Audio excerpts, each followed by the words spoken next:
Andito na naman ako sa aking papakyawan, makikipagsigawan, makikipagbulyawan at nagtatapos din sa bulungan. Sabado na naman parang kailan lang, simulan natin ang araw na to na puno ng kasiyahan. Kung interesado ka, panoorin mo to. Isishare ko lang ang konting kwento ng paghahanap buhay ko. Kaya tara, samahan nyo ko.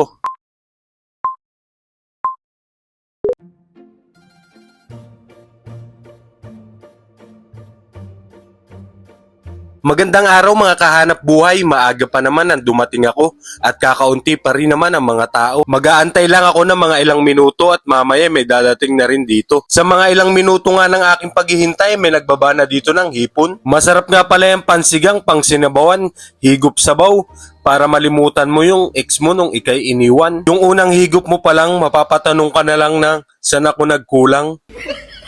At dito'y nakakuha naman ako, hindi nga lang kalakihan ng mga tambong. Kaya bumili ka na at pagluto mo yung katrabaho mong panay ang sipsip at sumbong. Yung umiinit ang tumbong, pag nakikita kang masaya, akala mo naman yung kumpanya sa kanya ipapamana. Yung bisor mo na gigil ka at gusto mo nang saktan at sakalin pa.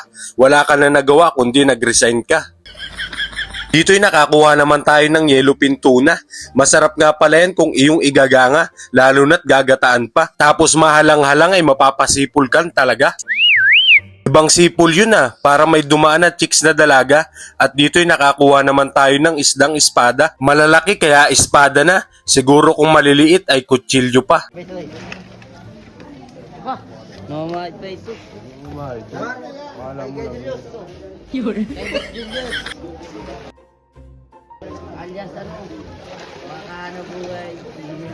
At dito'y nakakita naman tayo ng isdang dilat. Kung ayaw mo matulog ay yan ang kainin mo. Masarap yan lalo na kung ipapaksiw. At dito'y kukuha naman tayo ng pambansang isda, ang isdang bangus. Lalo na kung meron talbos ng kamote. Tapos ibuhos mo yung sabaw, sa jowa mo lagi nag-iinarte. Tsak, lintik lang ang walang ganti. At pinaayos ko na nga ang aking mga pinamakyaw na isda. Maya-maya'y ako'y uuwi na. Sabado ngayon, Tiangge, at kailangan nating umuwi ng maaga-aga. At makalipas nga ang mga ilang minutong biyahe pa uwi. At nandito na nga pala kami sa may bagong palengke. Dito nga pala ang aming tindahan at ang aming mga dalay na ibaba na. Marami pa rin naman akong dalang ibang isda. Yung iba hindi ko lang nabidyuhan na. Sa iba namang tinatamad lumabas at medyo malayo, pwede rin naman kayo magpa-deliver. Message lang kayo sa ating messenger. At sa mga suki namin dyan na papasyal sa aming pwesto, ay libre naman ang linis dito. Basta willing kayo na maghintay kahit mga ilang minuto.